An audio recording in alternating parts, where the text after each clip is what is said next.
Alright, so today we're gonna go ahead and check out the San Diego Zoo.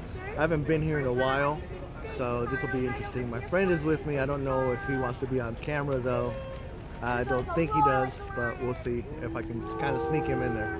Oh, hey, there we go. Look, that's my friend Scott. We've been friends ever since college. All right, here we go. We're gonna go buy our tickets, get in, and we'll talk about tips and stuff, how to see the zoo in the best efficient way possible.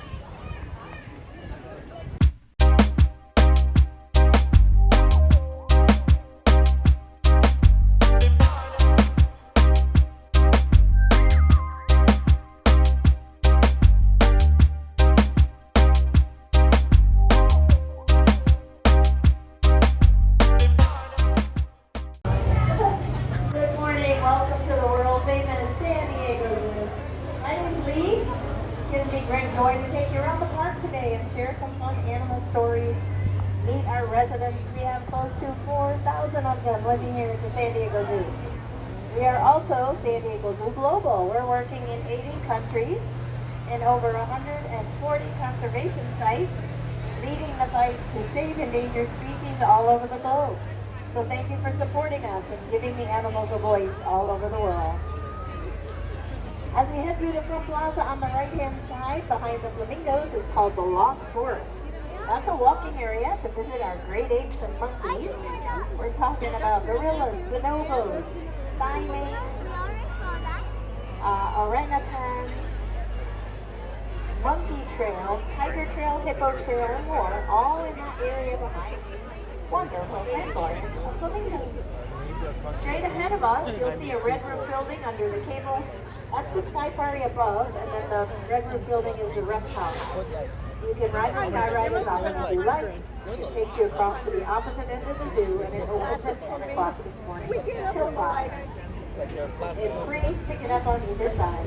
Now in the reptile house, we have lots of space. Behind that, the Sugar Walk. And Galapagos tortoises, our oldest residents, the aerial, crocodiles, and alligators, all kinds of cool stuff. Just a couple of safety reminders. Please keep all body parts and personal belongings inside the bus. If you feel the need to stand, you're welcome to do so, but make sure it's on the floor and not on the benches. Thank you, everybody. One thing I do want to tell you, if you are planning to visit the Galapagos tortoises, they do go in about 2 o'clock because it takes a long time to get them in. They have to start at 2 to get them in by 5. Actually, it gets kind of chilly in the afternoon, really, and so they do get them an early start to get in the warmer areas. Now, we have 13 tortoises, and 9 of them are over 100. One is over 140. One tortoise, Diego, that arrived in 1928 with the rest, was sent to the Galapagos Islands because he was such a lover boy. He didn't even care if it was a tortoise. A rock was fine with him. So, because of his loving tendencies, there he is today. He's fathered over 1,800 babies. I know, Wow is right, he hasn't raised any of them. Boy, what a hard life. Somebody's got to do it. So he's about 130, and they now have called him Super Diego over there. So this is Tiger Trail. It's part of the Lost Forest, this whole section that I mentioned behind the flamingos. A beautiful walking area. There are 4 viewing areas for our Malayan tigers, and there's lots of other animals from Southeast Asia. This is the outskirts, so the inside are where the apes and monkeys are. This pathway takes you down to the bottom of the zoo. The other one kind of stays afloat, winds around behind the flamingos. Either way, if you come to the bottom of the zoo, there's a moving walkway and an elevator and a bus stop you can use to get back up the hill. We moved from Asia to Africa, continuing peeking in here to the Lost Forest. You'll see the okapis under the trees back there. Some people may have never seen an okapi in person. In fact, we didn't even know they existed, Western man, until 1901. They're in the back under the trees there. They kind of have white socks, a zebra hind end. There you go. You can see that rear end really well. They look like a zebra hybrid, but they're not related to zebras at all. These are the only living relatives, as far as we know, to giraffes. And they do have a lot of similarities, not the habitat though, that's quite different. But there's one munching with its long 15-inch tongue. They can even clean their boogers out, isn't that great, kids? Earwax, boogers, get it all out of there, right? I have a little one there, here's a little Faye. He's about 6 months now. He's our newest baby. They look just like the mom, but a lot smaller. And they grow pretty quickly too. You might see some other little animals. Those are the little dikers. Black dikers are an antelope living with the okapis. We call that social enrichment. Down below, boy, do we have fun down there. 3.5 tons of cuteness, the hippos. We have Otis and his girlfriend Conan, and they're hanging out in the corner there. Get really close to them, so make sure you walk through this area. I'm just giving you kind of a quick overview here of the Lost Forest. These are, again, designed as a walking area and easily accessible right after you tour, just behind the flamingo exhibit on either side. But if you want to come on this pathway, you can also get there down here, entering into map location 14. You guys like tilapia? Our tilapia live with the hippos, and they keep the pool clean. They eat the hippo poo, so enjoy your tacos tonight. Baby monkeys, we got a bunch of them. We have monkeys all over the zoo. This particular exhibit has 2 species living together.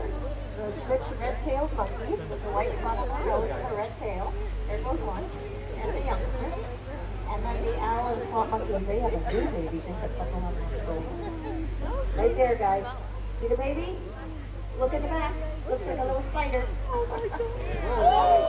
that one that jumped is the youngster. If you look behind that guy in the back, there's a hammock. There he is. There he goes. Hanging out. They're so cute.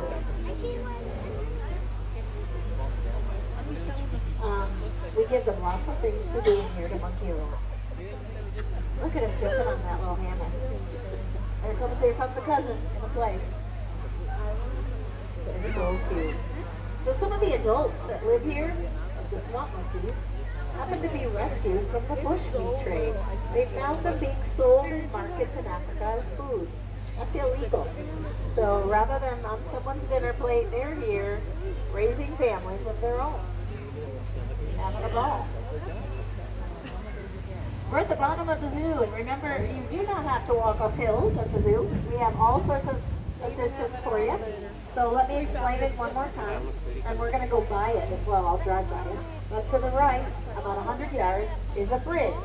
And the bridge goes from the front of the zoo, where the Lost Forest is, on the treetop.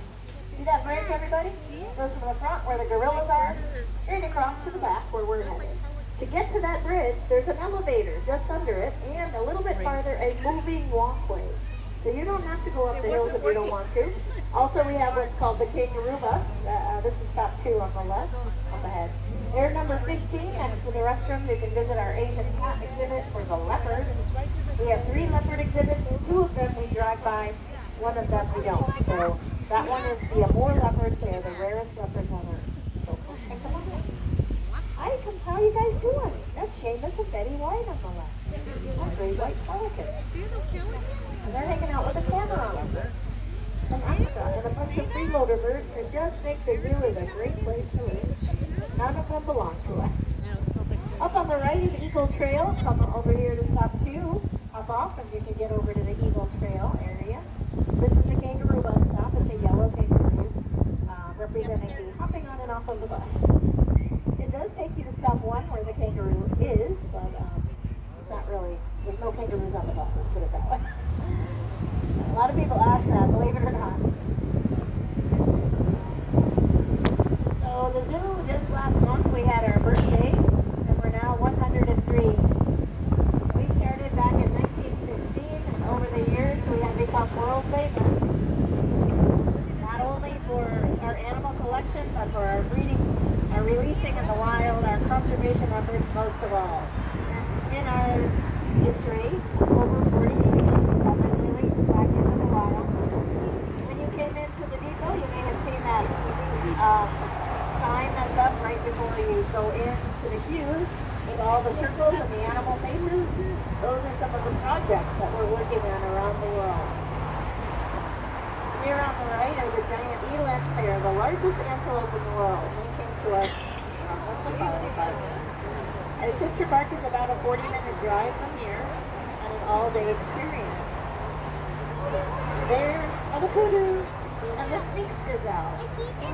Sphinx gazelle are tiny, but they pack quite a punch with their nose. They make a sound through their nostrils that sounds kind of like a honking horn to scare away the predators. When you're that small, you gotta have some kind of protection. Let's see if our polar bears are out. Oh yeah. We got polar bear activity, guys. The early bird misses a good view of the polar bears. Go ahead and stand up if you like. We got somebody in the water. I think that's Kaluk, our male. He has a sister named Kakik and a girlfriend named Chinook.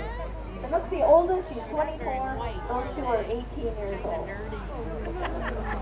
These bears have chilly water. It's about 55 degrees. We tried it colder and they wouldn't go in.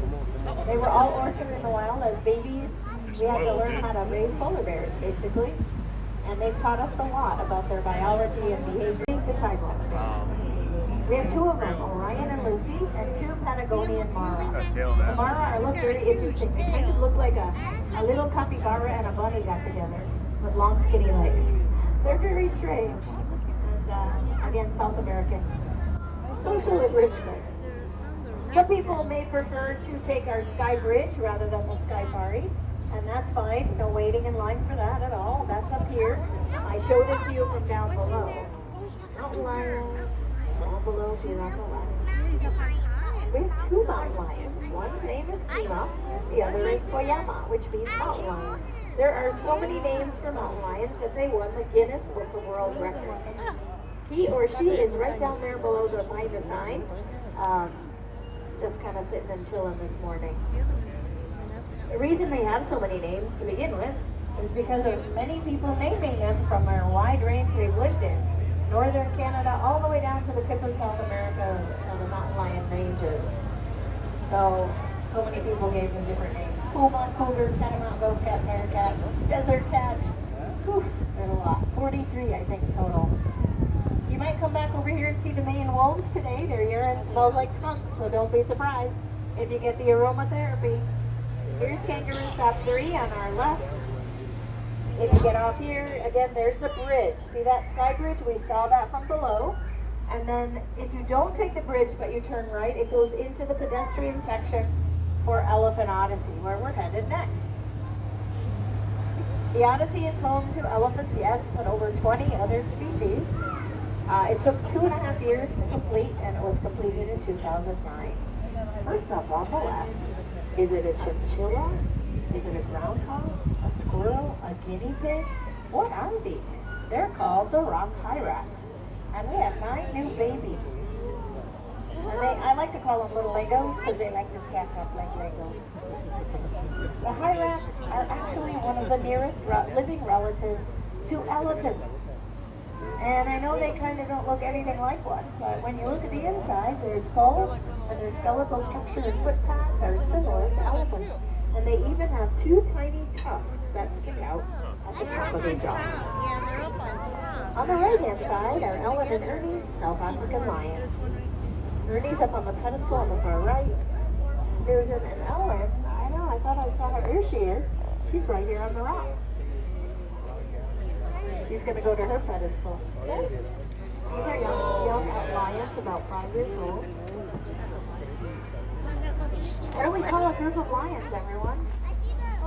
Right, yeah. That's the only big cat that lives in social groups. Right there. They're beautiful, huh? Look at that thing move.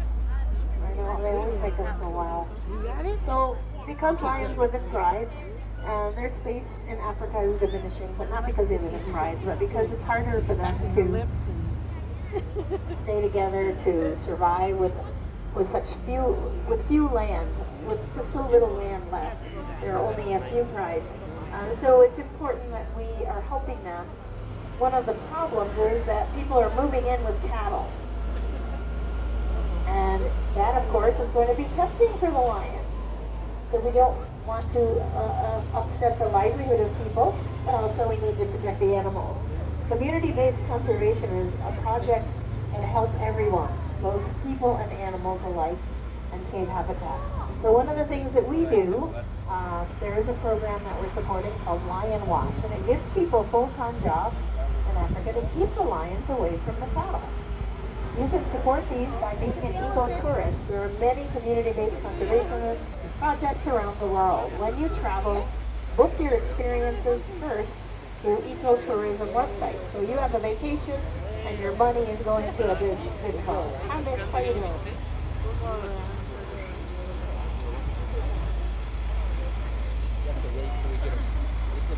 So let's say you're going to go to Costa Rica and you're planning to walk through the cloud forest, which most people do.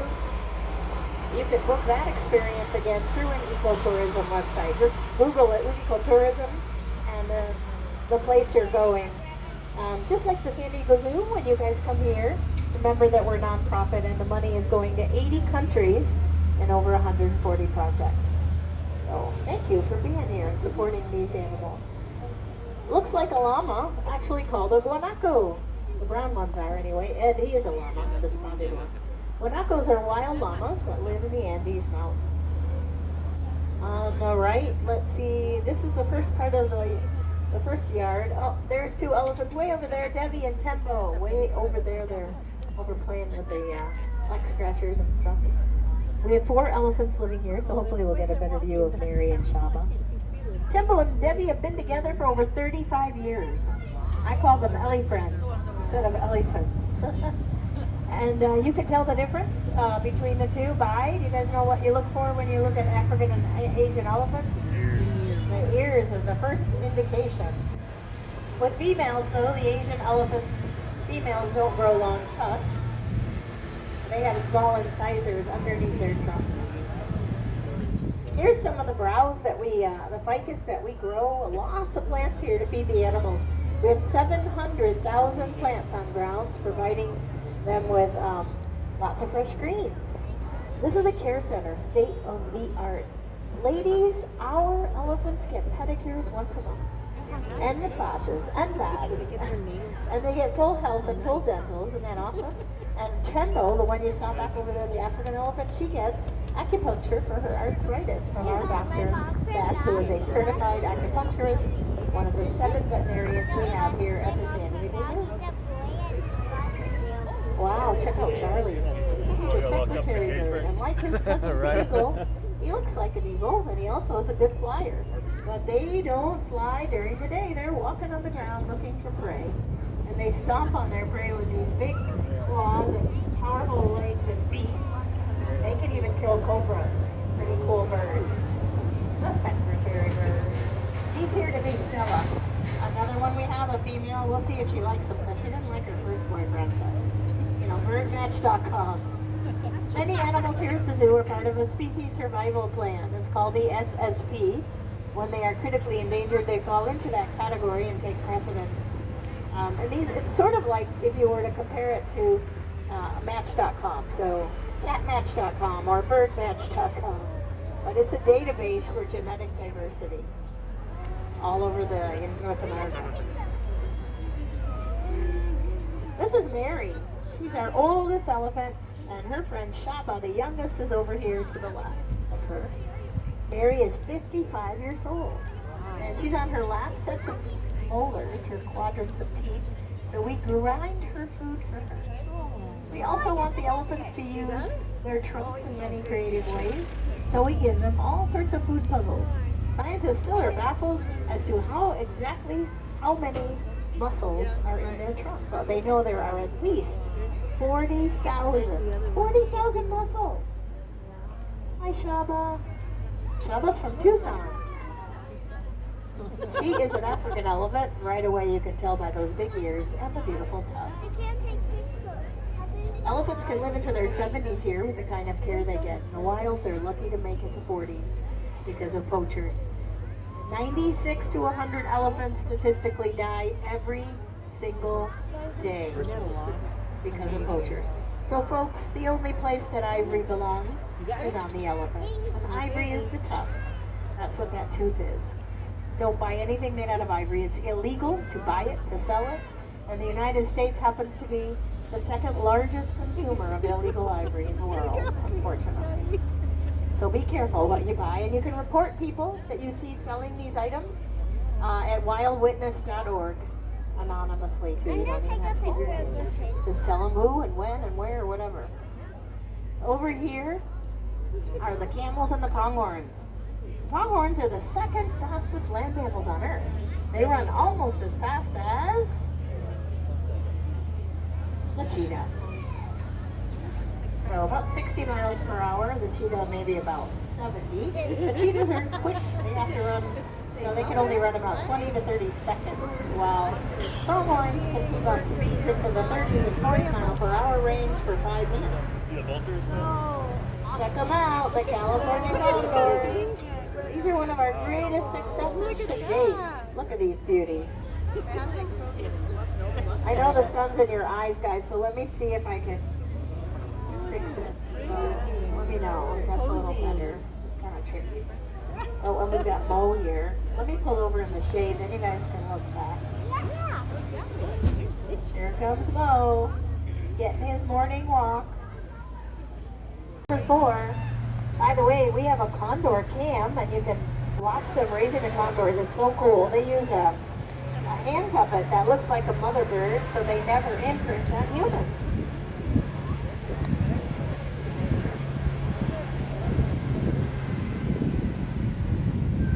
Passing kangaroo stop 4. Let's see what the meerkats are up to. They're so cute. Little Timon has made a comeback. From the original Lion King, our meerkats were models for the original movie. They dig, I should say, a whole series of tunnels under here where they can hide from predators. There's a lot of predators out there that eat meerkats in Africa, but they are a natural pest control because of what they eat. We give them crickets and mealworms and stuff, so they're able to practice their hunting behaviors. And this little pathway takes you into, see the servals, trumpeter hornbills. Hi, Papa Hornbill. What's up, buddy? That's Papa and Mama Hornbill. Trumpeter hornbill, but they sound more like crying babies. Did you guys see our show, The Zoo San Diego, on Animal Planet? We had 10 episodes. Yes. You can still see it on demand or online at animalplanet.com. This little guy was on the show when he was born. They were filming about a year and a half ago, so he was just newborn, and he couldn't stand up. He had some wobbly legs. They just wouldn't function very well. So they helped him out, and look at him now.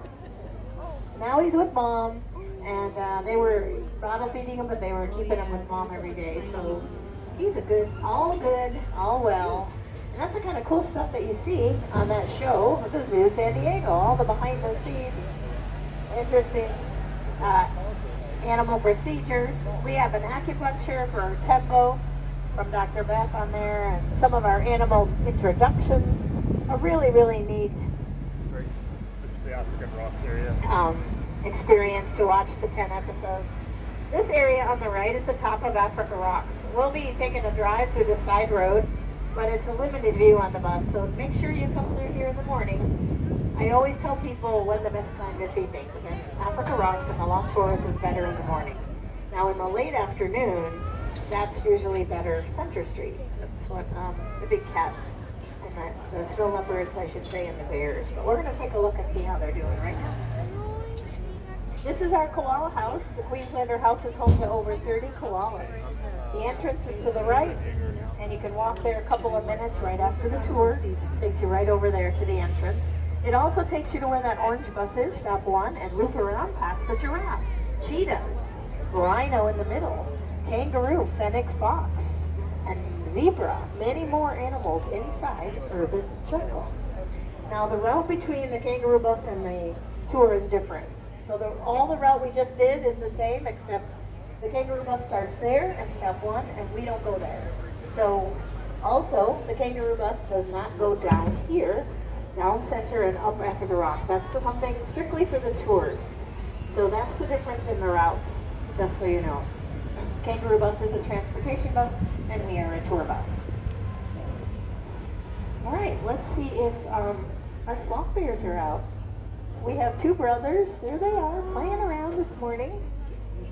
I'm trying to remember the name. I know one is D-Mac. We have one of our volunteers. Do you know their name? D-Mac, and what's the other one?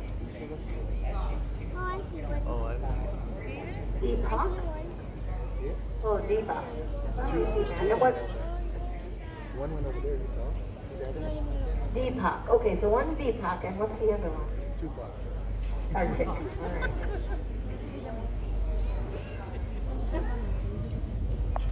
Well, thank you, Paul. That's helpful. So, Deepak and Kartik. Let's see in 5 minutes if I remember that. Usually I try to remember the animals' names. They're 2 years old. These are sloth bears from India, not related to sloths at all. Maybe some similarities about hanging upside down, but they're the only bears where the babies hang on their backs. They have long black fur. They also have really cool prehensile lips. They can suck up those ants and termites and close up their nostrils completely so no bugs get in there. They're super cute. Come on, guys, show me your faces. Here they go.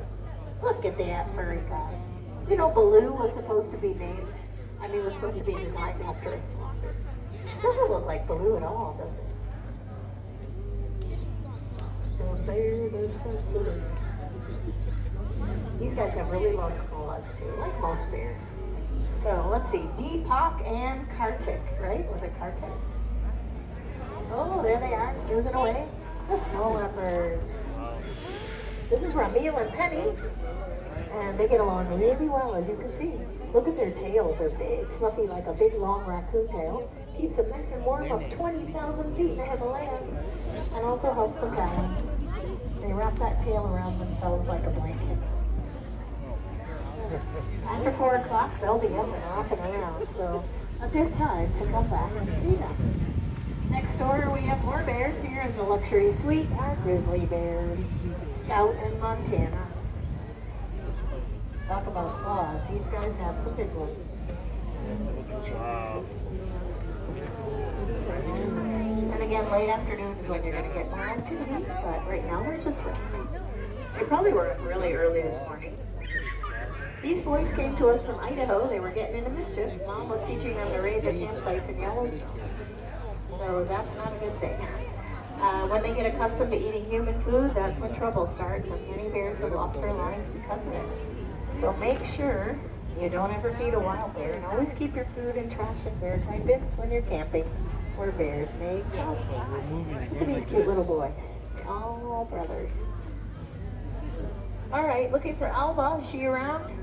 Alba's our Andean bear, and her boyfriend Turbo next door. The rarest bears on Earth.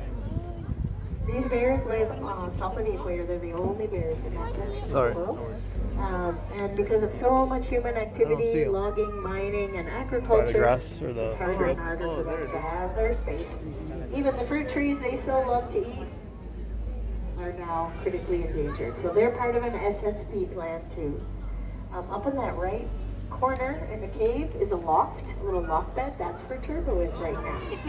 He even has a hammock made out of fire hose from the fire department. They give us all sorts of their fire hose there. We can use it for lots of enriched experiences.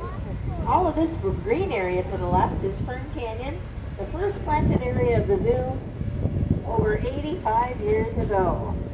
And I know the sun is really bright there, but if you look up, you'll see some hammocks and things hanging. That's the orangutan exhibit in the front.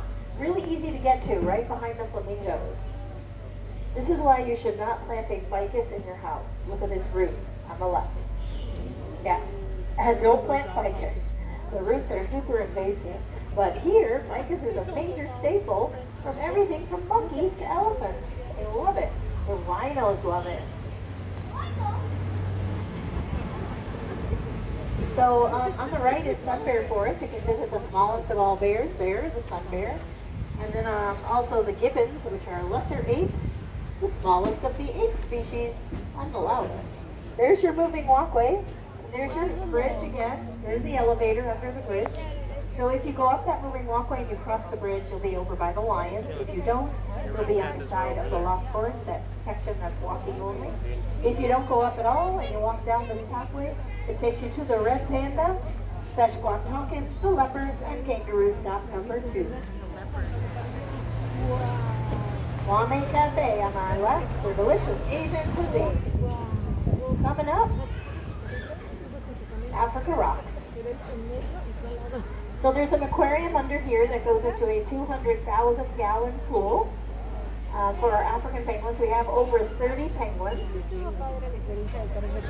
Sure. Have a good day, Brian. These guys are the only penguins that live in Africa, and one of 18 species on Earth. They're warm weather penguins.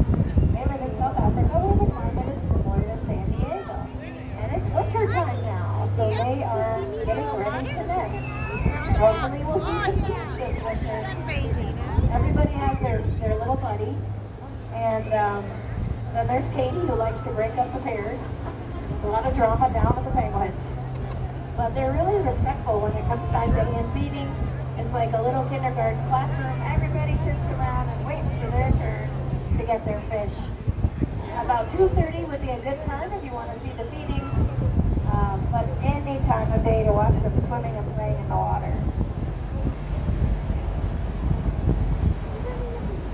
As we move up to West Africa, this section gets a little more tropical. And we've got a beautiful 65-foot waterfall with a grand couple lemurs, Madagascar. Lemurs, and across the street in that rocky exhibit, a whole family of foosas. Madagascar is one of the most biodiverse places on Earth. Over 100 species of lemurs live there. And next door here in the Acacia Woodlands, as we move north, they live sort of on the eastern side of the continent, are the vervet monkeys. And I think they're down below right now. I don't see anybody up in the trees. Like I said, the best thing to do is to come here on foot. This and the Lost Forest are easily accessible. So if we finish the tour and you start at the top where the baboons are, wind all the way down, go to the penguins, come out of the penguins, head up the moving walkway, you're at the Lost Forest and you never went up any hill. That's the way to do it. Leopards live here, another group of them, Giuseppe, Charlie, and Mystique. She's what people call a black panther. And then we go to the gelada monkeys, ibex antelope, and at the very top, the Almandreas baboons. 26 of them. This is the koala house on the back side. The males all have their separate little bachelor pads. And generally this time of day they're eating, like early morning and then late after 4. But even if they're sleeping, they're adorable. We've had koalas here since 1925.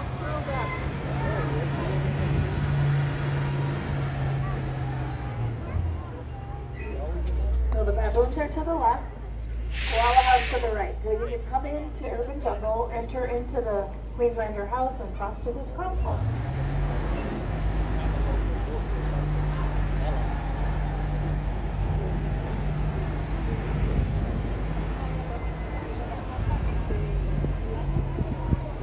Well, I got a great story to end the tour with about one of our koalas that used to live here named Tonalia. When she was born, that little tiny Joey, no bigger than a jelly bean, that's how they are when they're born. She fell 6 feet at birth. And she would have not made it. She were in the wild, she wouldn't have survived. But fortunately, one of the keepers was cleaning up, and they found little Tonalia, rushed her to the vets where they got her back in the pouch and nursing, and she survived. She gave us many offspring that still live with us today.